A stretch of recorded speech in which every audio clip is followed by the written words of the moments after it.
Bonjour chers internautes, bonjour partout dans le monde entier. Vous qui avez l'habitude de nous suivre toujours chez John Image TV avec votre humble présentatrice Jocelyne Bita en direct de la Turquie. Na plateau Nazanga Morote, comme vous pouvez voir, Naza accompagné na sœur Nangai et Lali. Bonjour Elali. Bonjour. Comment tu vas? Je vais bien, merci et toi? Ça va par la grâce de Dieu. Na cadre émission na biso nde nalobaki toujours que tobeta masolo ebele tosola nyonso sauf rien. Lelo tozobeta koloba makambo eza actualité awa na monde ezoko se passer bino boza au courant. Ngai lokolo Okapi World tokovanda silencieux te quoi. Faut topesa pe message na biso lokwa tozali Okapi World to passer ba message na biso na situation où ezoleka na Libye. Avant tout ça, nako pesa liboso ba représentation na biso ba membre nyonso tu Okapi partout bazan dans le monde. Notre cité bango baye ba bango quoi. Les alara toujours ba membre nyonso tu Okapi. Représentation de membres de l'Okapi World. Okapi World LCD Turquie, tozana Mesetati, na Madame Naye Chimène, tozana Dr Nick Jaguar Nonkara. Tous on a les conseillers, mais c'est Serge Bissendana, Madame Naye Deborah. Okapi World Kinshasa, siège social. Tozali na Papa Edouard Vangi, na équipe Mobimba.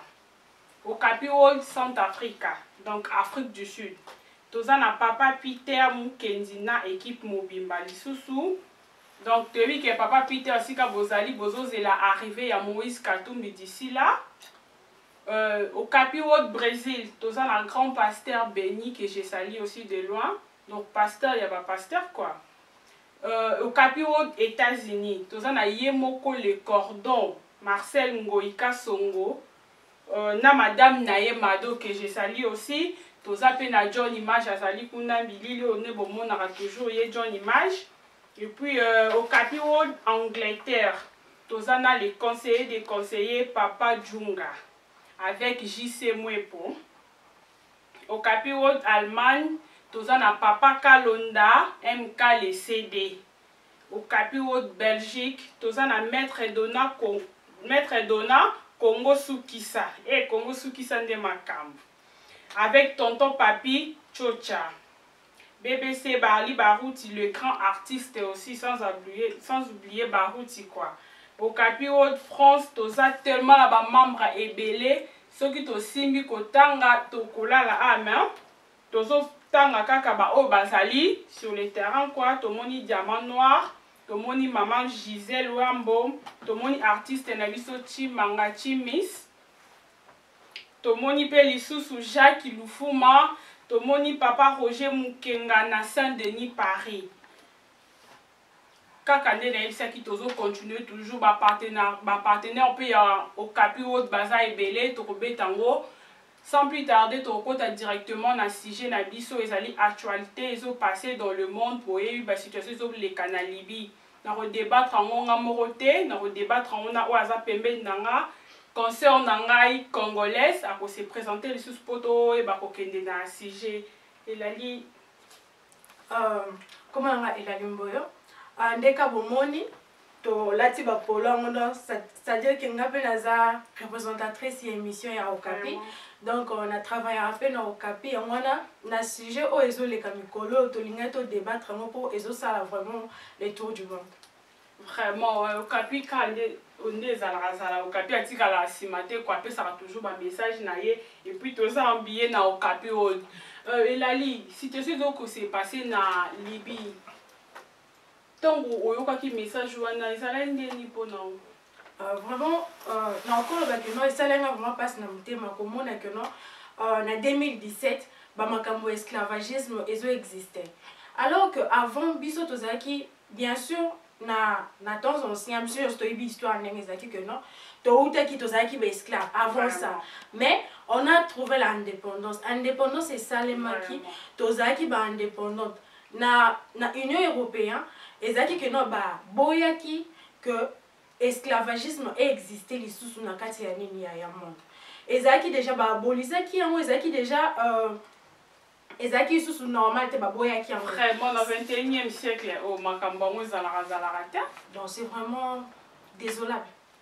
Vraiment, on a peut-être un message car avec internet toujours, tout l'anda qui on internet et lesquels qui ont vraiment ma casse parce que bah libyen bah qualité que bah ça bah mindélende bah on a par exemple bah peau blanche bah ça bah africain local la biso. Dans le 21e siècle oh makambo wana ko qui jamais coexisté.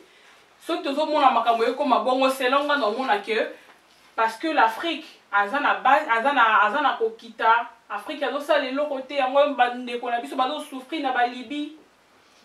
Sans qu'il y ait que bon, tout ça en Afrique, mais normalement, les Libyens va se considérer comme un pays arabique. Qui est africain. Un pays arabe, oui. Un pays arabe. Bah, non, pas africain normalement. Mais comme on a que non, côté Kamuto, un africain, n'amboka na biso mo na continent na biso mo quoi. Le quoi banyama.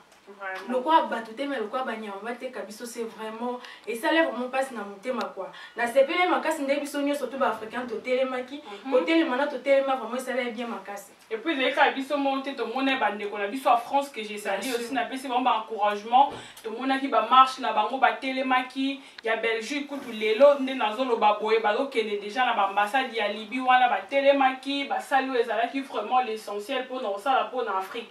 Afrique est toujours bon selon la monde on dire ben européen bango nde baluka makambo ya Afrique quoi. Pour Afrique vraiment boye dans mobulu na mobulu.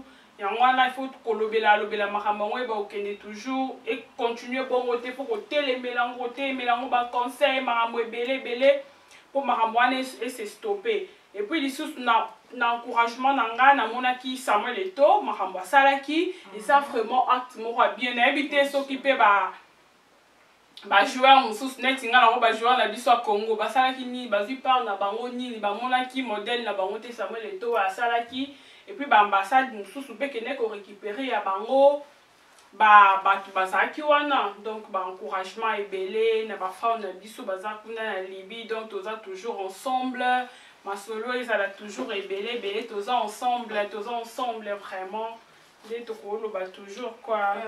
Non, bon. Et là, au moment où c'est que l'Afrique est le berceau de l'humanité. Tant que les berceaux de l'humanité, c'est pas pour rien. Biso to ça homme universel.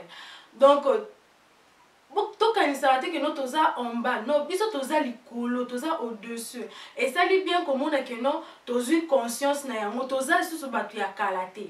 Et ça dit que non, le quoi batu ancien temps, le quoi bandima qui esclavagisme et que biso pe photo ndima.